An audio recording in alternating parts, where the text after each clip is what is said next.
السلام عليكم ورحمة الله وبركاته. waxaan shir saxaafadeedkan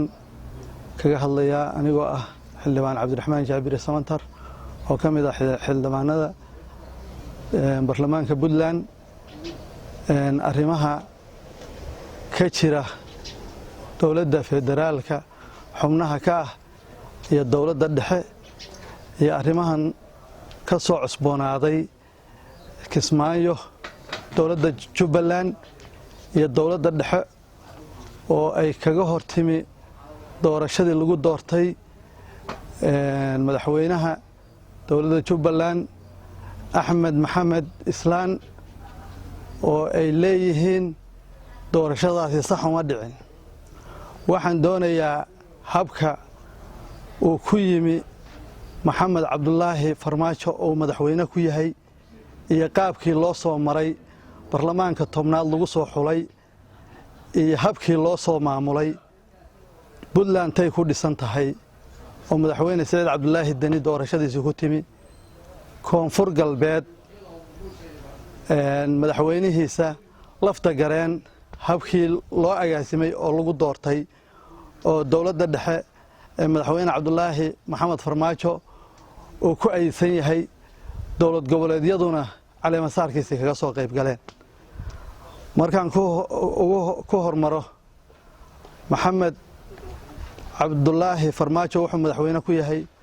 doorashadii dadbaneyd xildhibaanadii lagu soo xulay oo iyadoo xildhibaanadii sagaalaad ay jiraan gudoomiye Jawaari iyo madaxweyne Xasan Sheekh Maxamuud iyo madaxdii la baxay madasha dawlad goboleedyada ama isbahaysiga dawlad goboleedyadu ay heshiis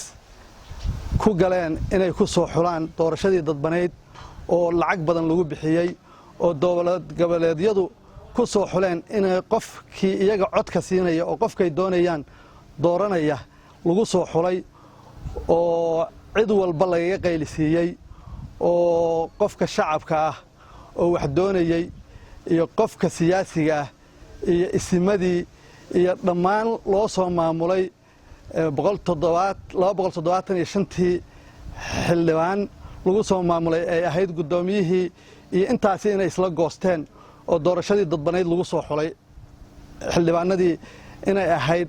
wax dadkoo dhammi ka dhaga taageen oo aan sax ahayn. taasuna wuxuu ku yahay madaxweyne Maxamed Cabdullaahi Farmaajo loogu doortay doorashadiisina waxyaabihii uu ballan qaaday oo ay ahayd in gurigii la dumiyo oo shabaab dumiyaan ama dad kale oo siyaasad kale xambaarsan inay dhisi doonaan qofkii soo sheega baabuur qarax sida ama dhibaatada ay wax looga hortagi lahaana la siin doono $200,000 in maaragtay uu nabadoon noqon doono madaxweyne kaliya uusan noqon doonin. horta madaxweyne wax lagu doortay doorashada dadbaneyd oo aan xalaasha ahayn ayay ahayd oo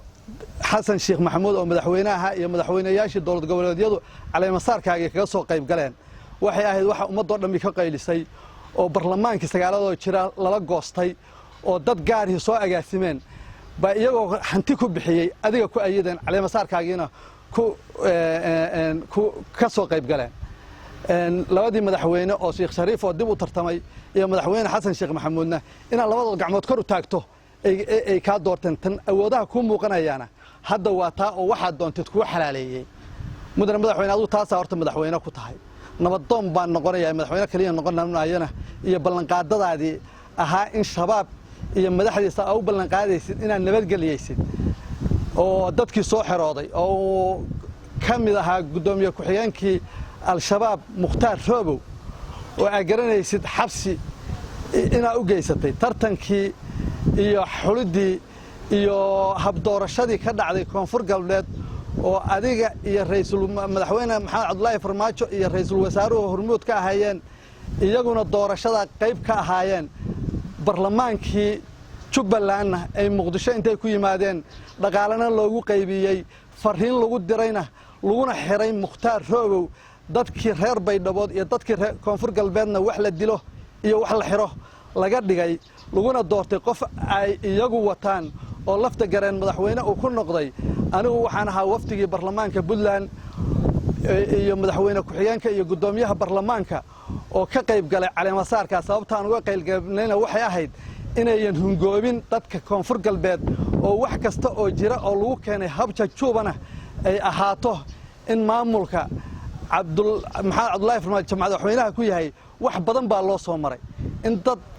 ka shaqaynaya markii hore maxaakiim oo sheekh shariif uu ka ah madaxweyne lagu dhigo tallaabooyin badan oo dadku u dhiga taagayeen baa marba la soo maraya taas ay wix looga qayb galay waxaa gacan ku rimis ku keenteen bayna ahayd mudane madaxweyne iyo dadka dowlad goboleedyada ku nool iyo dadka ku nool dowladda dhexe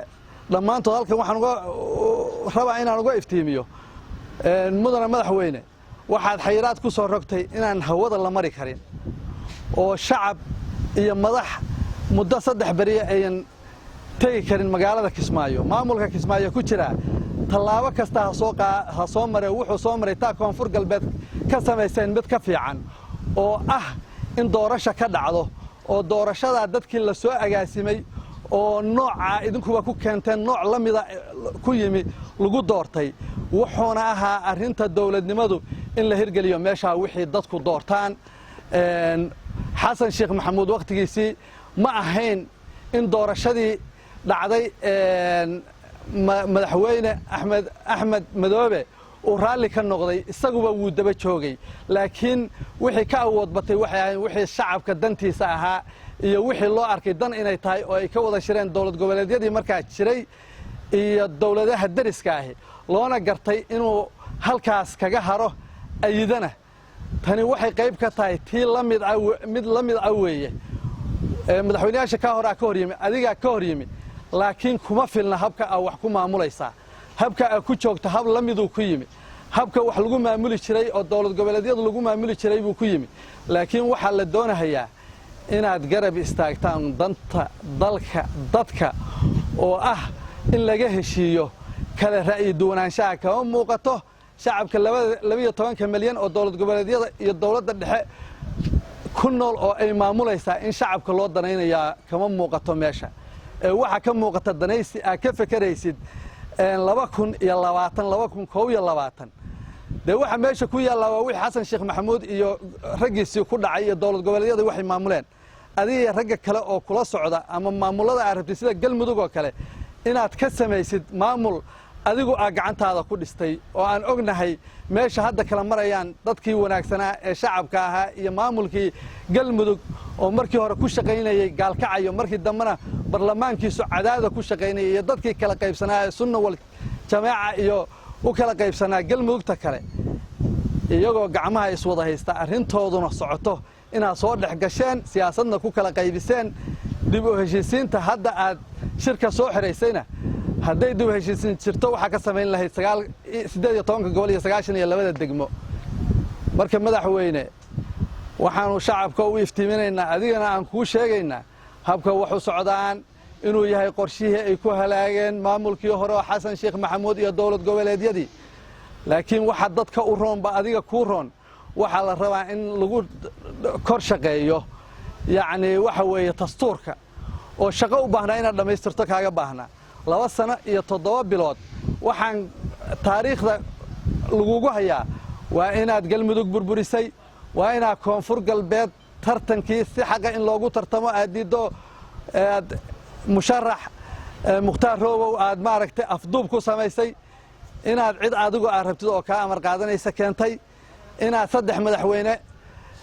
madaxweynihii la doortay ma 2 madaxweyne ku dul abuurtay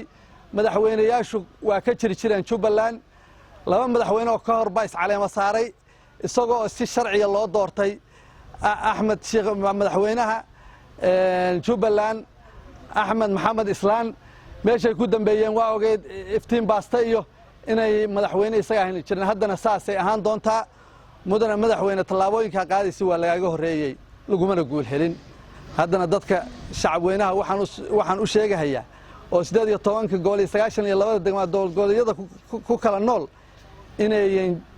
sax tahay doorashadii halka ka dhacday sababtay sax ku tahayna in madaxweynayaal hore laga daba keeni jiray oo gacan ku rimisa iyaguna baabi'i jireen mar dhowna inuu dantiisa ka raacan doono madaxweyne maxamed cabdullaahi farmaajo waxaan marka talo idinku soo jeedinayaa madaxweyne maxamed cabdullaahi farmaajo iyo ra'iisul wasaare xasan cali khayre tallaabada hadda ku socotaan oo isxulufaysiga waxay tahay midii hore loogu khasaaray oo maamulkii idinka horeeyey iyo raggii dowlad goboleedyada waxyaabihii ay u xusliyeen oo loogu khasaaray weeye marka waxaan tala idinku siinayaa inaad arrintaa beddeshaan oo dadka u muujisaan calaaqalla formally u muuqata dib u heshiisiin iyo inaad dadkana u adeegaysaan maamulada jirana ka raadinaysaan habkii doorasho xalaal ah oo sax ah ugu gudbi lahaydeen idinkoo aan u marayn meelaha la isaga hor imaanayee u marahaya oo shacabka 12 milyan tusaaya oo ka turjumaya khudbadaadii ahayd annagu dooni mayna dawladda tuulaan doonaynaa gobol baan doonaynaa inaad arrintaas adigu iska saxdidoo aad tahay nin doonahaya dhammaan maadaama ay idinla tahay oo kelmaddaas aan u leeyahay inaad lowyacaddo iyo calulo xukuntaan inay idinka muuqato doorashadiinnana aa u madhaan wax dadku qaadan karo oo aan hayn tii lagu khasaaray oo aa haddeer ku socotaan oo saaxiibbadiinnii ku khasaaray haddeer idinka idin hor taagan yihiin oo maanta iyagu waxyaabo badan ay u muuqdaan iyaga tooda marka ka soo qaata oo hadda idinka idin haysta waxay diyaariyeen ku timaadeen warqaabkaa ku socotaan wixii ku soo baxay idinku ku soo bixi maysaan dalkaanna inaad Ethiopia iyo Eritrea heshiisiinaysaan dadkiina la heshiisin weydaan dadku idinka qaadan maayo